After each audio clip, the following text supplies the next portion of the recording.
കേരളം കാത്തിരുന്ന വിധി. പാറശാലയിലെ ഷാരോൺ വധക്കേസിൽ ഒന്നാം പ്രതി ഗ്രീഷ്മയ്ക്ക് വധശിക്ഷ. വിധി കേട്ട് യാതൊരു പ്രതികരണവുമില്ലാതെ പ്രതി. പൊന്നുമകന് നീതി കെട്ടിയെന്ന് പറഞ്ഞ് തൊഴുകൈയോടെ ഷാരോണിന്റെ മാതാപിതാക്കൾ. പ്രതി ഗ്രീഷ്മയ്ക്ക് വധശിക്ഷ ലഭിച്ച ഈ സാഹചര്യത്തിൽ ഷാരോൺ രാജ് വധക്കേസിൽ എന്താണ് സംഭവിച്ചതെന്ന് നോക്കാം.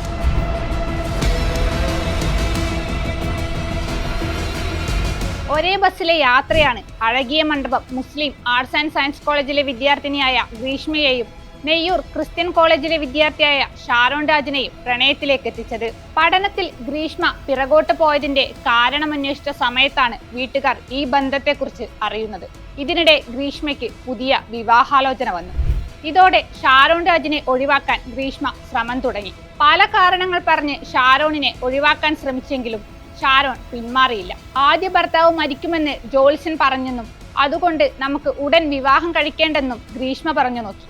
അതിനെ എതിർത്ത ഷാരോൺ വെട്ടുകാട് പള്ളിയിൽ വെച്ച് രഹസ്യ വിവാഹം നടത്തി. ഗ്രീഷ്മയുടെ കഴുത്തിൽ താലിയും അണിയിച്ചു. ശ്രമങ്ങളെല്ലാം പരാജയപ്പെട്ടതിന് പിന്നാലെയാണ് ഷാരോണിനെ അവസാനിപ്പിക്കാനുള്ള ആലോചനയിലേക്ക് ഗ്രീഷ്മ എത്തുന്നത്. അതിനായി പലതവണ ശ്രമം നടത്തി. ജ്യൂസിലടക്കം വിഷം കലർത്തി ജ്യൂസ് ചലഞ്ച് നടത്തി. പാരാസെറ്റമോൾ ജ്യൂസിൽ കലക്കി നൽകിയെങ്കിലും ഷാരോണിന് കാര്യമായൊന്നും സംഭവിച്ചില്ല.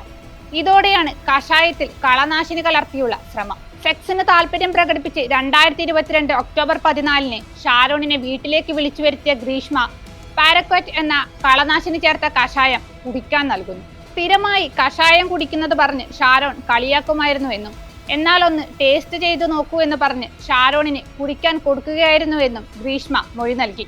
100 മില്ലിയോളം മരുന്ന് ഒരു ഗ്ലാസ്സിലാക്കി ഒഴിച്ചു കൊടുത്തുവെന്നും അതിന്റെ കയ്പ് മാറാൻ ഫ്രിഡ്ജിലിരിക്കുന്ന ജ്യൂസ് കുടിക്കാൻ കൊടുക്കുകയായിരുന്നുവെന്നും ഗ്രീഷ്മ മൊഴി നൽകി. ജ്യൂസിൽ എന്തോ പ്രശ്നമുണ്ടെന്ന് ഷാരോണിന് അറിയാമായിരുന്നു. അതിനാലാണ് ഗ്രീഷ്മ വിലക്കിയിട്ടും ഷാരോൺ അത് റെക്കോർഡ് ചെയ്തത്. ഒക്ടോബർ 17 ആരോഗ്യനില വഷളായ ഷാരോണിനെ മെഡിക്കൽ കോളേജ് ആശുപത്രിയിൽ പ്രവേശിപ്പിച്ചു. ഇതിനിടെ കഷായത്തിന്റെ പേര് പറയാൻ ഷാരോണിന്റെ ആയുർവേദ ഡോക്ടർ കൂടിയായ സഹോദരൻ ഗ്രീഷ്മയോട് ആവശ്യപ്പെട്ടപ്പോഴും അവൾ കള്ളം പറഞ്ഞ് ഒഴിഞ്ഞുമാറി. 8 ദിവസങ്ങൾക്ക് ശേഷമാണ് ഷാരോൺ പിതാവിനോട് കാര്യങ്ങൾ പറയുന്നത്. അപ്പോഴേക്കും തൊണ്ട മുതൽ താഴോട്ട് പൊള്ളി അടർന്നിരുന്നു. 11 ദിവസത്തോളം ഒരു തുള്ളി വെള്ളം പോലും കുടിക്കാനാകാതെ ആശുപത്രിയിൽ കിടക്കയിൽ മരണത്തോട് മല്ലടിച്ചു. മരണക്കിടക്കയിലും താൻ തന്റെ പ്രാണനോളം സ്നേഹിച്ച പ്രണയിനിയെ അവൻ തെറ്റിദ്ധരിച്ചില്ല. അവൾക്കെതിരെ ഒരു വാക്ക് പോലും പറഞ്ഞില്ല. ഗ്രീഷ്മയെ ശിക്ഷിക്കണമെന്ന് അവൻ ആഗ്രഹിച്ചിരുന്നില്ല എന്നാണ് ഇതിൽ നിന്നും വ്യക്തമാകുന്നത്.